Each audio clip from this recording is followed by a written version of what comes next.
ከዕለታት አንድ ቀን ኻሊድ፣ ዑመርና ሳሊም የሚባሉ ሶስት ነጋዴ ጓደኛሞች ነበሩ። በክፉም በደጉም አብረው የሚቆሙ ልክ እንደ ወንድማማቾች ነበሩ። ምንም እንኳን ኑሯቸው ቀላል ቢሆንም ባላቸው ነገር ደስተኞች ነበሩ። ነገር ግን በቅርቡ የንግድ ገበያቸውን በመቀነሱ ፍላጎታቸውን ለማሟላት አዳጋች የሆነባቸው መጣ። አንድ ቀን ሶስቱም ተቀምጠው ስላጋጠማቸው ችግር መፍትሄ ያውጠነጥኑ ጀመር። በመጨረሻም ሀብት ወደሚያገኙበት ከተማ ተጉዘው የጋራ የንግድ ሥራ ለመጀመር ወሰኑ። በማለዳ ጉዟቸውን ጀመሩ። በቀሱ ግመሎቻቸው ላይ ቀላል ስንቅ ማለትም ጥቂት ምግብ፣ ውሃና ቀለል ያሉ ልብሶችን ጫኑ። ፀሐይዋ እየወጣች ስትሄድ የበረሃው አሸዋ ሙቀት እየጨመረ መጣ። በመዝፈንና በመሳቅ መንፈሳቸውን ለማደስ ቢሞክሩም ብዙውን ጊዜ ጸጥታ ይውጣቸው ነበር። ቀኑ እየገፋ ሲሄድ ሙቀቱ በጣም እየከበደ መጣ። ጥማትም አሰቃያቸው። ለቅጽበት ውሃ ለመጠጣት ተቀመጡና ወደ አድማሱ እየተመለከቱ በመካከላቸውና በግባቸው መካከል ያለውን የአሸዋ ክምር ይቆጥሩ ነበር። ዑመር መጽናት አለብን፣ ከተማዋ ሩቅ አይደለችም፣ ጥቂት ትዕግስት ብቻ እዛ ያደርሰናል ሲል ተናገረ። ሳሊም እየተሽኮረመመ ልክ ነው፣ ነገር ግን እዛ ከመድረሳችን በፊት ቅዠት አእምሮዬን የሚወስደው ይመስለኛል። አይኖቼ የሚያዩትን ማንኛውም ነገር ማመን አቁመዋል።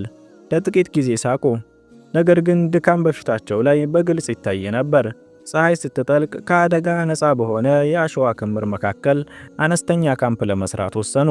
እሳት አቀጣጠሉ፣ ጥቂት ምግብ በሉ እና በሰላም ከመተኛታቸው በፊት ራሳቸውን ለማዝናናት ተረቶችን አወሩ።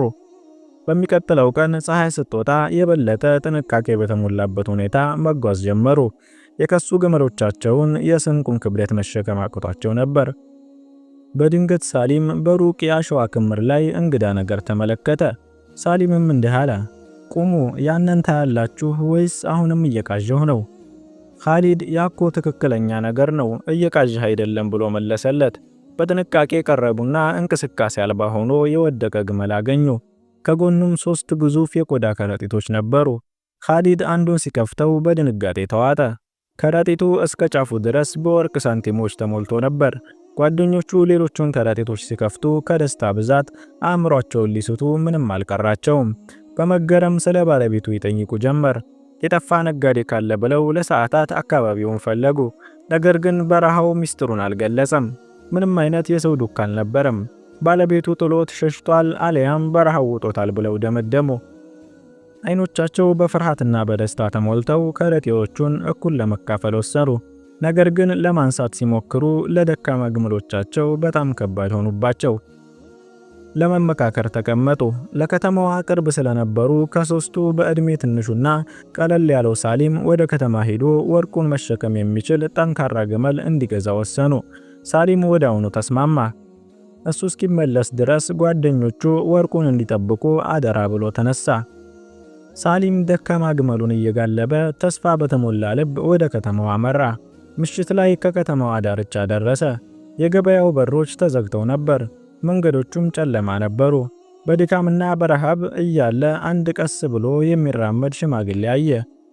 ሳሊም ይቅርታ አባባ፣ እኔ ከሩቅ አገር የመጣሁ እንግዳ ነኝ። ለንግድ የሚሆን ጠንካራ ግመል እፈልጋለሁ። የት እንደማገኝ ሊነግሩኝ ይችላሉ ሲል ጠየቃቸው። ሽማግሌውም ልጅ፣ ገበያዎች ተዘግተዋል፣ አሁን ምንም አታገኝም። ዛሬ እኔ ጋር ደርና ጎህ ሲቀድ አብረን ወደ ገበያ እንሄዳለን ብለው መለሱለት። ሳሊም ግብዣውን ተቀበለ። ወደ አንድ ትንሽ የጭቃ ቤት ሄዱ። ሽማግሌውም ተራ መኝታ ሰጡት። ሽማግሌው አሁን ተኛ፣ ነገ እንሄዳለን ብለው ተለዩት። ሳሊም ለመተኛት ሞከረ። ነገር ግን ሌሊቱ ጸጥ ያለ አልነበረም። የሹክሹክታ ድምጽ ሰማ። ይህም ወደ ሽማግሌውና ወደ ሚስታቸው የጠለቀ ክርክር ተቀየረ። አሮጊቷ ለምን ይህን እንግዳ ታስተናግደዋለህ? አልተማርክም እንዴ? ያታለሉህ ገንዘብህን ወስደው ባዶህን ያስቀሩህ ጓደኞችህ ያደረሱብህ አይበቃምን? ስትል ሽማግሌውን ጠየቀችው። ሽማግሌው አንቺ ሴት፣ እንግዳ የአላህ ነው፣ በሌሎች ክህደት የሱ ጥፋት ምንድን ነው? አሮጊቷ ሁሉም እንግዳ እንደሌሎቹ ነው፣ ሁሉም ስግብግቦች ናቸው፣ በንጹህ ፊት ይመጡና ይክዱሃል። ተጠንቀቅ፣ ይህ ወጣት ከሰረቁ ሰዎች የባሰ ሊሆን ይችላል ስትል ተናገረች። ሳሊም በድንጋጤ ቀጥ አለ። ቃላቶቹ በቀጥታ ለእርሱ የተነገሩ መሰለው። ሁሉም ስግብግቦች ናቸው፣ ይክዱሃል። ጥርጣሬ ወደ አእምሮው መግባት ጀመረ። ሳሊም እንዲህ ሲል አሰበ፣ ጓደኞቼስ እነርሱም ይክዱኝ ይሆን? ከኋላዬ ወግተው ወርቁን ለራሳቸው አይወስዱብኝም ይሆን? እኔ ደክሜ ተጉዤና ግመል አምጥቼ ሳለ ለምን ወርቁን እካፈላለሁ? ሰይጣን ወደ ልቡ የሚገባበትን መንገድ አገኘ። እርምጃ ካልወሰደ እጣ ፈንታው እንደ ሽማግሌው እንደሚሆን አመነ። እናም ወሰነ፣ ወርቁ የኔ ብቻ ነው። ማለዳ ላይ ሳሊም ሽማግሌውን ሳያመሰግን ወጣ። ወደ ገበያ ሄዶ አንድ ግዙፍና ጠንካራ ጥቁር ግመል አገኘ። ሳሊም ግመሌን በአንተ ግመል መቀየር እችላለሁ ብሎ ነጋዴውን ጠየቀው። ነጋዴው አብድሃል እንዴ? ያንተ ግመል እኮ ደካማ ነው ሲል መለሰለት። ሳሊም በላዩ ላይ 20 የወርቅ ሳንቲሞች እጨምርልሃለሁ አለው። ነጋዴው ወዲያውኑ ተስማማ።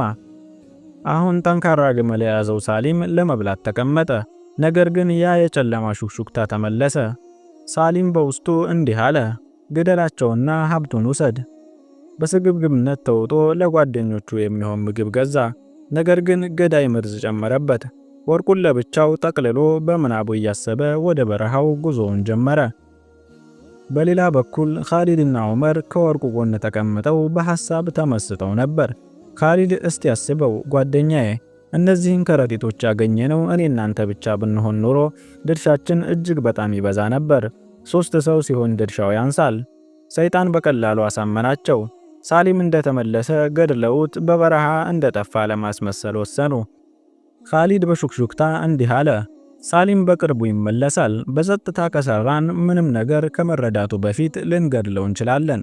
ወርቁን በሙሉ እንወስዳለን። ዑመርም እንዲህ አለ፣ አዎ በጣም መጠንቀቅ አለብን።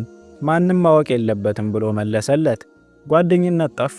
በምትኩ ጭንቀትና ስግብግብነት ነገሰ። ሳሊም ግዙፉን ግመል እየመራ የተመረዘው ምግብና ውሃ ይዞ ከሩቅ ታየ። እየተሽኮረመመ ነበር፣ ነገር ግን የሚጠብቀውን አደጋ አላወቀም ነበር። ሳሊም እየተሽኮረመመ ጠንካራ ግመልና ጣፋጭ ምግብ ይዤላችሁ መጥቻለሁ። በጣም ደክሟችኋልና መጀመሪያ ብሉ፣ ስለ ወርቁ ክፍፍል በኋላ እናወራለን አላቸው። ሳሊም ምግቡን መሬት ላይ ለማስቀመጥ ጎንበስ ሲል ኻሊድ በክህደት ከኋላው ወጋው። ሳሊም በህመምና በድንጋጤ እየጮኸ ወደቀ። መከላከል አልቻለም። ሁለቱም በተመኙት ወርቅ ላይ ደሙ እየፈሰሰ በአሸዋው ላይ ወደቀ። ኻሊድና ዑመር የጥፋተኝነት ስሜት ሳይሰማቸው እርሱን ያጠፉት መስሏቸው በፍጥነት ቀበሩት። ሁለቱ ነፍስ ገዳዮች ድላቸውን ለማክበር ሳሊም ያመጣውን ምግብ ለመብላት ተቀመጡ። ሀብታቸውን እንዴት እንደሚያጠፉ እያወሩ በስስት በሉ። በድንገት መርዙ መስራት ጀመረ።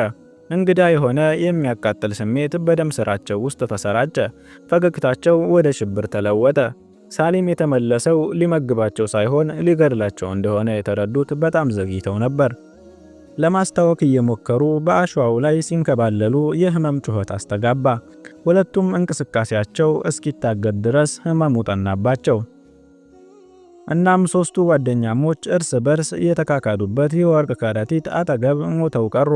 ከሀብቱ ምንም አላገኙም። ከዚህ ታሪክ የምንረዳው ስግብግብነት በልብ ውስጥ ሲያድር ማስተዋልን ያሳውራል፣ ጓደኛሞችን ወደ ጠላትነት ይለውጣል። ክህደት ባለቤቱን እንደሚያጠፋ ሳይረዱ መዳን በክህደት ውስጥ እንዳለ እስኪያስቡ ድረስ ክህደት ያስውብላቸዋል። ገንዘብን ያለ አግባብ የሚፈልጉ ሰዎች በመጨረሻ የሚያጭዱት ኪሳራና ጸጸት ብቻ ነው። የዛሬው ታሪካችን በዚህ ላይ ያበቃል። ቪዲዮ ከተመቻችሁ ላይክ፣ ቻናሉን ደግሞ ሰብስክራይብ በማድረግ ከዚህ ቪዲዮ እናንተ የተማራችሁበትን በኮሜንት ስር እንድታስቀምጡልን ስንል እንጠይቃለን።